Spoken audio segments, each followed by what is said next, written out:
Lei de Execução Penal, Lei 7.210 de julho de 94, atualizada para concursos públicos. Nós vamos estudar todos os artigos, incisos, alíneas dessa lei. Vai dispensar você ler e reler a apostila, porque nós vamos ler, comentar cada detalhe aqui e você vai fechar a prova, pelo menos nessa disciplina. Vamos lá. Objeto e aplicação da Lei de Execução Penal. A execução penal tem por objetivo efetivar as disposições de sentença ou decisão criminal. Sentença, o juiz bateu o martelo, condenado. Ou decisão criminal. Olha, você está preso provisoriamente e proporcionar condições para a harmônica integração social do condenado e do internado. Condenado, aquele que o juiz bateu o martelo, aquele imputável que tem todas as condições mentais e foi condenado. Agora, o internado não. Quem que é o internado? É o menor de 18 anos? Não, isso aqui é para o ECA, não é para a Lei de Execução Penal. O internado é aquele semi-imputável que está lá no hospital de custódia e tratamento psiquiátrico e cometeu um crime. Neste caso, a Lei de Execução Penal também é o objetivo também efetivar as disposições para este internado, para este indivíduo. Artigo 2º. A jurisdição penal dos juízes ou tribunais da justiça ordinária em todo o território nacional será exercida no processo de execução na conformidade dessa lei e do Código de Processo Penal. Candidatos à prova, candidatos à vaga no concurso, a Lei de Execução Penal e o Código de Processo Penal andam lado a lado, andam paralelo. Então, os juízes e os tribunais, nas suas decisões, vão observar o que está na Lei de Execução Penal e no Código de Processo Penal. A Lei de Execução Penal não pode contrariar as disposições do Código de Processo Penal. Logo, a Lei de Execução Penal, o norte da Lei de Execução Penal é o Código de Processo Penal. Parágrafo único. Essa lei aplicar-se-á igualmente ao preso provisório, ao condenado pela Justiça Eleitoral ou militar quando recolhido a estabelecimento sujeito à jurisdição ordinária. Pessoal, estabelecimento sujeito à jurisdição ordinária. As cadeias, os presídios e as penitenciárias, por exemplo, que são comuns, da justiça comum. Neste caso, um preso provisório e condenado pela Justiça Eleitoral, crime eleitoral ou crime militar. Se eles estiverem presos, se eles estiverem cumprindo pena nestes estabelecimentos, sujeito à justiça, à jurisdição ordinária, à justiça comum, nessas hipóteses, esses presos também estão sujeitos à Lei de Execução Penal, ok? Não importa se ele é preso militar ou se é preso por crime eleitoral. Está preso no presídio comum ali da sua comarca, está sujeito à Lei de Execução Penal. Olha, questão que já caiu em prova. Olha, o preso provisório condenado pela Justiça Eleitoral ou militar, quando é recolhido ao estabelecimento sujeito à jurisdição ordinária, a resposta correta: estão sujeitos à Lei de Execução Penal. Não tem como errar. Tranquilo? Prossigamos. Artigo 3º. Ao condenado e ao internado serão assegurados todos os direitos não atingidos pela lei ou pela sentença. Somente a lei? Não. Direito constitucional. Ninguém será obrigado a fazer ou deixar de fazer nada senão o que está previsto em lei. Mas o condenado, presídio, cadeia, penitenciária, e o internado, hospital de custódia, de tratamento psiquiátrico, serão assegurados todos os direitos não atingidos pela sentença ou pela lei. A lei pode restringir direitos e a sentença também. Por exemplo, direito de ir e vir. É lógico, ele está preso, ele perdeu o direito de ir e vir. Assim, então, o condenado e o internado serão assegurados todos os direitos. Agora, eles têm o direito de ser tratado com dignidade, com respeito? Sim. Tem o direito da visita, tem o direito de assistência? Sim, porque nem a lei nem a sentença tiraram deles esses direitos. Ele tem o direito de ser torturado? Não, porque a dignidade da pessoa humana não foi tirada nem pela lei, nem pela sentença. Parágrafo único. Não haverá qualquer distinção de natureza racial, social, religiosa ou política. Guarde isso. Eu não disse aqui que não haverá distinção de natureza sexual, eu não disse que não haverá distinção de natureza etária. Nós veremos ainda nessa lei que as mulheres presas devem estar em estabelecimento distinto e nos estabelecimentos que permitirem presas devem estar separados do masculino. Então haverá distinção de natureza sexual. Haverá distinção de natureza etária. Por exemplo, um idoso, quando preso, se condenado, ele está obrigado ao trabalho na medida das suas aptidões e capacidades. Mas para o preso idoso, esse trabalho não será obrigatório. Ou melhor, ele terá direito a um trabalho adequado à sua idade, à sua condição. Então, existe a distinção de natureza etária e sexual. Não haverá distinção de natureza racial, social, religiosa ou política. Tranquilo? Então vamos seguir. Artigo 4º. O Estado deverá recorrer à cooperação da comunidade nas atividades de execução da pena e da medida de segurança. Execução da pena, presídio, penitenciária, as cadeias públicas, medida de segurança, hospital de custódia, tratamento psiquiátrico. O Estado deverá recorrer à cooperação da comunidade nessas atividades. Nós sabemos que existem diversas entidades, organizações não governamentais que auxiliam o Estado nesse processo de ressocialização, de cumprimento da pena pastoral carcerária, entre outros. E o Estado, então, deve recorrer a essas organizações da comunidade, essas organizações comunitárias, para a execução da pena em medida de segurança. Artigo 5º da classificação. Os condenados serão classificados segundo seus antecedentes e personalidade, para orientar a individualização da execução penal. Nós temos 3 pontos importantes aqui. O primeiro deles, existe a Comissão Técnica de Classificação, chamada CTC, Comissão Técnica de Classificação. Essa comissão ela vai classificar os presos segundo seus antecedentes e personalidade. Olha, esse aqui é primário, esse é reincidente, esse aqui é de alta periculosidade. Para quê? Para orientar a individualização da pena, individualização da execução penal. É o princípio da individualização da pena. Eu não disse que os presos vão cumprir pena isolados, salvo no caso de punição, que nós veremos ainda nessa lei. Lá no RDD, por exemplo. Nós sabemos, pessoal, que eles vão conviver ali, haverá o convívio, e esse convívio será estimulado pela lei de execução penal. Mas existe o princípio da individualização da pena, que diz que para cada preso deve ser feito ali um processo individualizado. Para esse preso, quais são os melhores procedimentos para que nós possamos promover a ressocialização? Esse preso pode estudar, esse pode trabalhar, esse aqui não pode, então é individualizado, ok? Vamos continuar. CTC ainda. A classificação será feita por Comissão Técnica de Classificação. Guarde isso porque isso despenca em prova, que elaborará o programa individualizador da pena privativa de liberdade, adequada ao condenado ou preso provisório. A CTC vai trabalhar com presos provisórios e com condenados.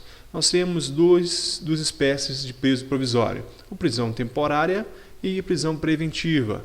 O flagrante hoje é um mero instrumento do executivo ali na administração, feita pelas polícias. A Polícia Civil faz o procedimento ali de flagrante, envia para o juiz, a prisão em flagrante converte em preventiva ou em temporária.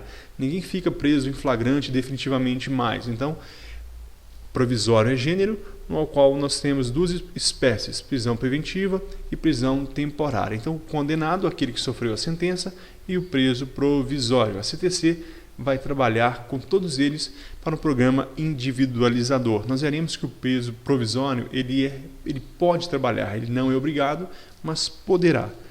Artigo 7º da classificação ainda. A Comissão Técnica de Classificação, CTC, existente em cada estabelecimento, será presidida pelo diretor. Quem dirige a CTC, em regra, é o diretor, e composta no mínimo por 2 chefes de serviço, um psiquiatra, um psicólogo e um assistente social, quando se tratar de condenado à pena privativa de liberdade. Parágrafo único. Nos demais casos, a comissão atuará junto ao juiz da execução e será integrada por fiscais do serviço social. Pessoal, vamos começar de trás para frente. Olha, nos demais casos, a CTC vai atuar junto ao juiz da execução. Será integrada por quem? Fiscais do serviço social. Olha, quando se tratar de condenado à pena privativa de liberdade, aquele que está na penitenciária, aquele que está preso. Então, a CTC, a Comissão Técnica de Classificação para estes, será composta por quem? Pelo diretor da unidade prisional. O diretor, ele vai presidir a CTC e deve ser composta no mínimo por quem? 2 chefes de serviços, 2 chefes que acompanham diretamente ali o serviço, um psiquiatra. Olha, a teoria é lindo, na prática não se encontra, não tem psiquiatra na maioria das unidades prisionais. Um psicólogo, psiquiatra, um assistente social. Já é mais comum, a maioria das unidades já possui assistente social. Então, quando se tratar da pena de privativa de liberdade, prisão, quem lidera, quem é o chefe da CTC? O diretor, composta por 2 chefes de serviço, pode ser um coordenador de segurança, um inspetor do dia, um psiquiatra, um psicólogo e um assistente social.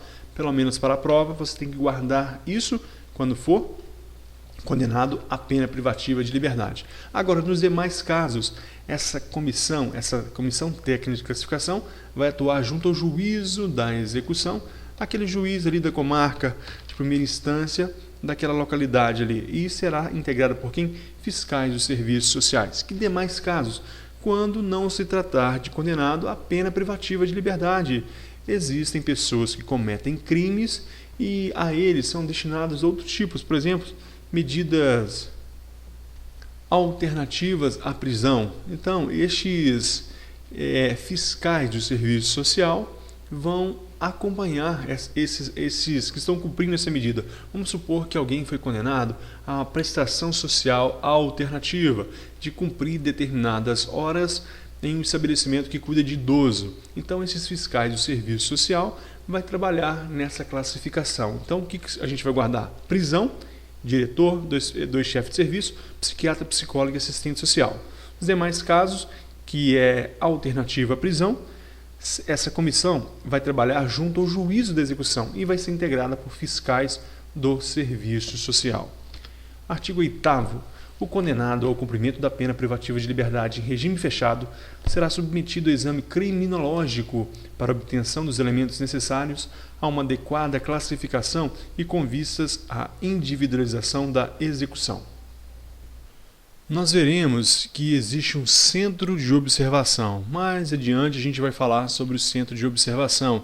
E nestes locais, eles são feitos os exames criminológicos. Então, o condenado, quando ele for cumprir a pena privativa de liberdade, ou seja, está preso em regime fechado, ele será submetido a esse exame criminológico lá no centro de observação, se houver, porque nós veremos que quando não houver, será feito num local separado na unidade prisional, para a obtenção dos elementos necessários a uma adequada classificação. Então, haverá esse exame criminológico que será enviado o resultado à Comissão Técnica de Classificação.